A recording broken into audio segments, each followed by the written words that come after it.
जय गुरुदेव। दूरदर्शी आवाज़ मासिक पत्रिका 1 जुलाई 2021, पृष्ठ नंबर 26। कामधेनु और कल्पवृक्ष। कामधेनु और कल्पवृक्ष एक प्रकार की शक्ति है जो साधना करते करते उपासकों में आया करती है। कामधेनु का अर्थ वासनाओं अर्थात मुरादों को पूरा करने वाली शक्ति। जिस साधक के अंदर ये शक्ति आ जाती है उसकी तो ख्वाहिश कामना जिस समय उभरेगी उसी समय उसके पूर्ण होने का प्रबंध हो जाएगा। जिस पदार्थ की वो इच्छा करेगा वही वस्तु फौरन ही उसके समीप आ जाएगी। किसी चीज का किसी वक्त भी अभाव उसके लिए नहीं रहेगा। इसी को कामधेनु कहते हैं। दूसरी शक्ति कल्पवृक्ष कहलाती है। ये कल्पना शक्ति है। उसके उभरने पर मन की कल्पनाओं में ये ताकत आ जाती है कि ख्याल करते ही पदार्थ की काल्पनिक मूर्ति बन जाती है। जैसे मैदान में खड़े होकर उसने ये संकल्प किया कि यहाँ एक उत्तम महल जिसमें आराम के सारे सामान मौजूद हों अभी बन जाए तो फौरन ही उसके दिल के नक्शे के मुताबिक वहाँ महल दिखाई देने लगेगा और उसमें उसकी मर्जी के अनुसार सारे सामान होंगे। पहली को इच्छा शक्ति और दूसरी को कल्पना शक्ति कहते हैं। ये जरूरी नहीं है मनुष्य के अंदर ये दोनों ही शक्तियाँ एक साथ आ जाएं। किसी किसी को कामधेनु ही मिलती है और किसी को कल्पवृक्ष और किसी को दोनों ही। देव ऋषि वशिष्ठ और महर्षि भारद्वाज को दोनों प्राप्त थी। इन्हीं की सहायता से उन्होंने चित्रकूट जाते समय महाराजा भरत का अतिथि सत्कार किया था और एक रात के लिए संपूर्ण स्वर्ग की रचना कर डाली थी। विश्वामित्र जी ने इसी कल्पवृक्ष शक्ति के सहारे दूसरे ब्रह्मांड की रचना की थी और उसमें मनुष्य पशु पक्षी देवता दैत्य सभी बना डाले थे।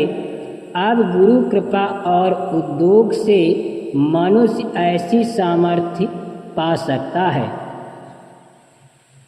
सतगुरु का पत्र साधक को ये समझना चाहिए कि हम 84 लाख योनियों के कारागार में पड़े हैं।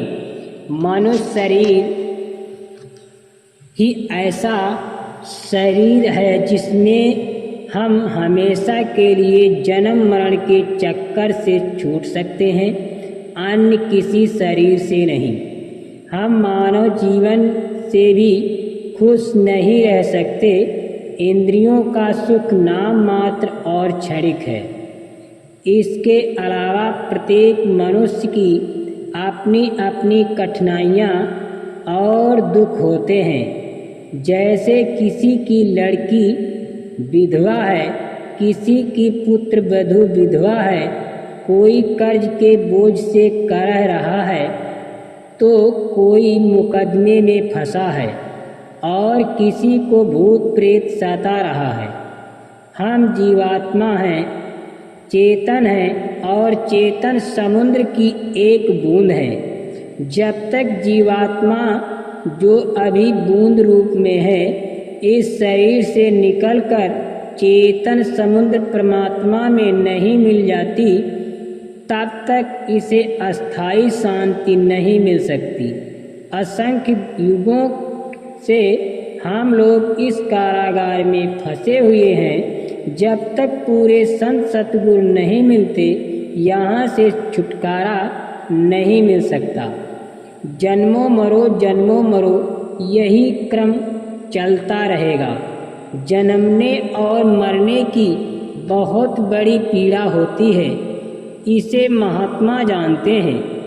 इसीलिए हमें रास्ता अपने घर का मिल गया है, नाम भेद मिल गया है, तो लग करके नाम की कमाई करनी चाहिए।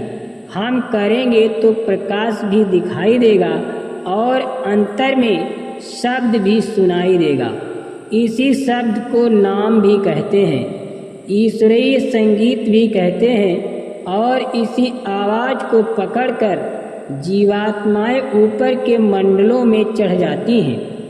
साधना के द्वारा मरने के पहले ऊपर में स्वर्ग है, वैकुंठ है, जहाँ देवी देवता रहते हैं।